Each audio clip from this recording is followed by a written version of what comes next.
região de Vazante possui um considerável número de cavernas dolomíticas, mas existem duas, em especial, que trazem histórias bastante interessantes. Confiram.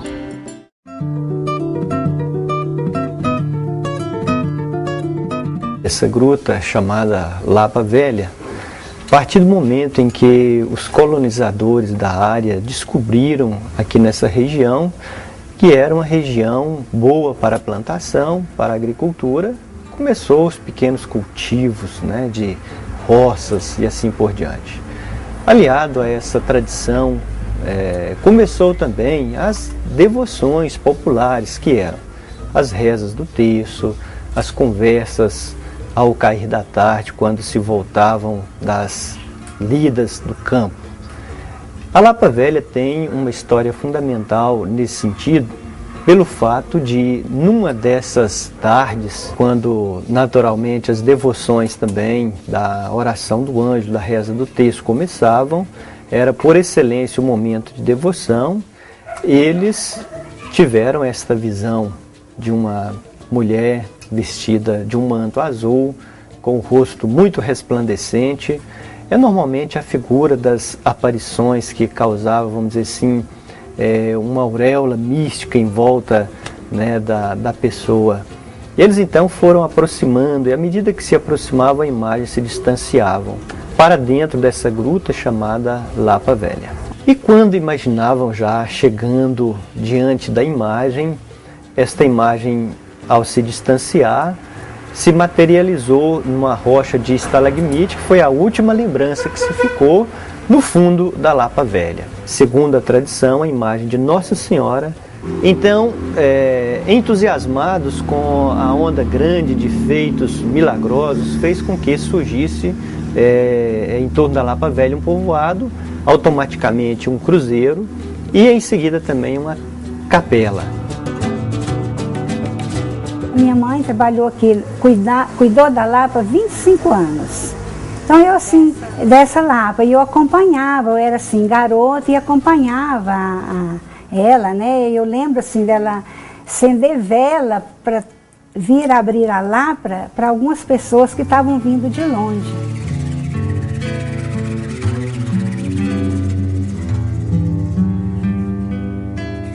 Essa eu presenciei porque minha mãe já trabalhava aqui. Era um pessoal de Patos. Essas pessoas vieram, era uma família. Essa família veio visitar Nossa Senhora da Lapa. Eles vieram pela fé mesmo. E aí a minha mãe, porque ela ficava só fechada, como é agora. A minha mãe veio, abriu e ficou com eles admirando, olhando as pedras. E tinha uma criancinha, uma garota. Na época, eu me lembro da mãe falar que ela tinha 3 anos. E para lá da Nossa Senhora da Lapa tinha um tablado, assim, formou-se uma dolina e eles puseram umas tábuas.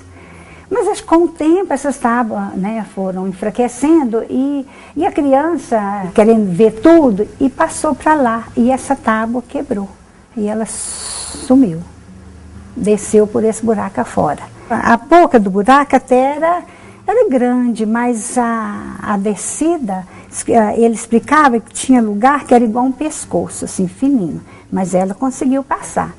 Aí ela tentou muito, e nisso mamãe era super assim, preocupada, apavorada, ela saiu à procura de alguém para socorrer. Chamou esses meninos, o Dilon não estava, mas os filhos dele, eles vieram com essas cordas, com o pai conseguiu descer onde podia e foi conversando com a menina e ele ouvia a menina. Isso tudo a gente presenciando, né? Essa foi foi demais. Isso aí e para mim foi um grande milagre.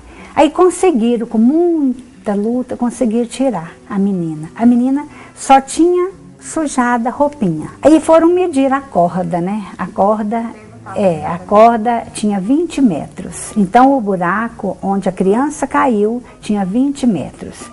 A partir daí, com esse acontecimento, é que colocaram cimento lá. Então esse foi um dos milagres que eu presenciei de Nossa Senhora da Lapa.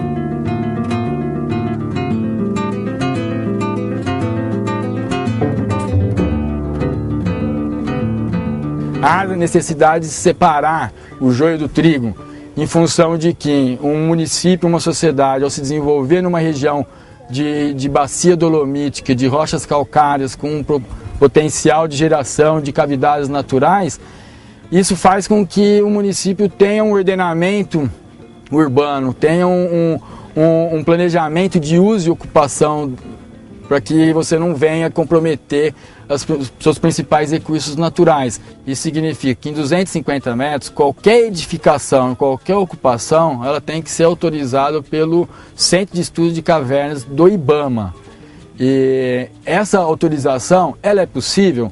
Sim, de tal forma com que você faça os estudos técnicos específicos para se caracterizar os atributos espeleológicos, os atributos bioespeleológicos que vão definir a valoração dessa gruta, a significância que ela tem para essa região. E quando você tem esse ordenamento, essas regras bem claras, alinhadas com políticas de regulamentação municipal, você acaba estabelecendo um mecanismo eficiente de controle. A gruta, por lei, ela já é tombada. Ela tem que ser preservada dentro do seu raio de 250 metros. Por lei, ela já nasce, quando se identifica, você já tem todo esse critério legal de preservação. O que acontece é que algumas grutas, por ter um potencial relevante, elas são criadas pelo Estado como monumentos naturais.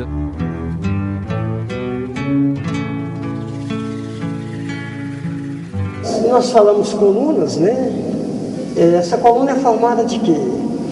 De uma estalagmite, que é a rocha que vem de baixo para cima, e aí a estalactite, que é que vem de cima para baixo. O tite é teto, né?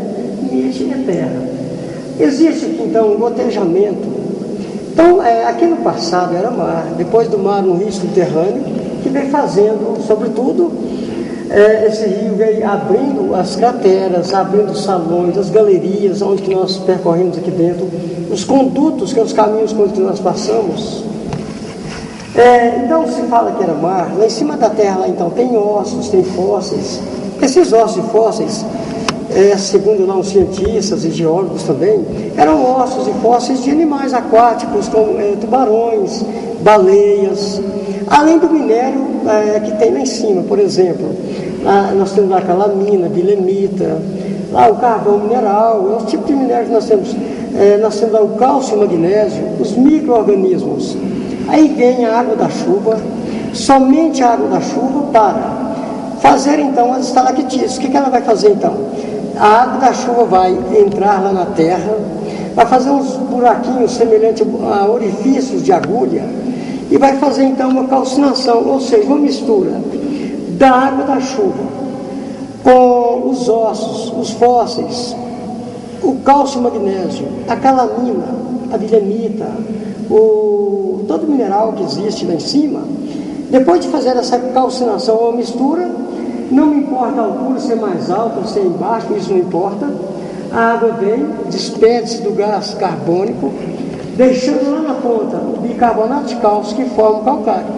Os mesmos pingos que vem de cima também vai formar embaixo, porque existe esse gotejamento da estalactite com a estalagmite, até que um dia vai encontrar, como naquele caso da rocha de trás, que nós falamos coluna, cuja o nome certo é espeleotema. Essa palavra espeleotema, ela vem de espeleologia, que é a ciência que estuda as cavidades naturais. É uma espeleotema com mais de 100 milhões de anos. Lá atrás vocês viram uma outra espeleotema com mais de 140 milhões de anos. Isso aí também é com o decorrer dos tempos, né? Porque a gruta, na verdade, são mais de 950 milhões de anos.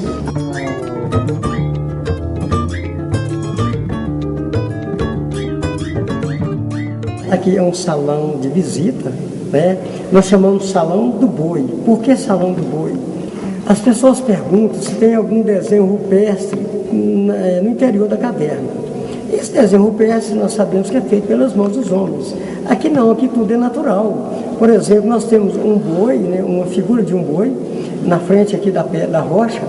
Você pode observar que tem um boi. Se você usar a imaginação, você vai ver um boi aqui apesar de ser feito na pedra, é um boi sim bastante nítido, com uma figura de um boi. Depende das pessoas olharem e usar a imaginação para ver se realmente é a figura de um boi. Ele está com o corpo virado para nós, a cabeça para o lado de vocês. Ele virou a cabeça como se ele tivesse virado para lá. Às vezes eu uso esse exemplo aqui, ó. Olha na minha mão, não olha a rocha toda, senão não vai ver a pedra, o boi, né? Nessa altura aqui, nós temos aqui o cupim do boi, temos a testa, o olho, o outro olho, o focinho.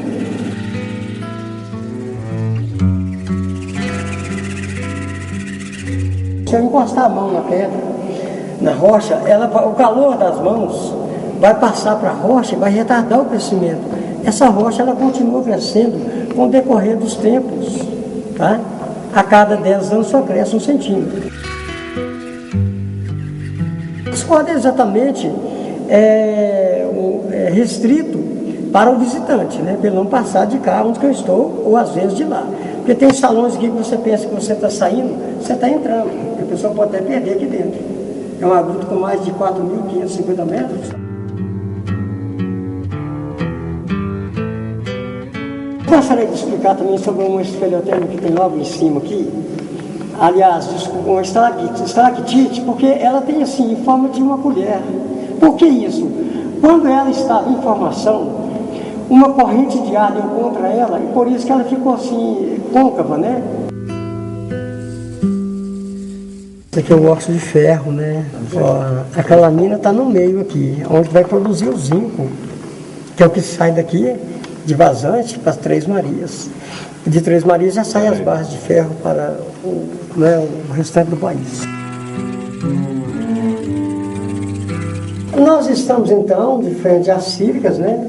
E o silício. Então, da sílica nós falamos que faz o creme dental, faz o vidro, é feito da sílica.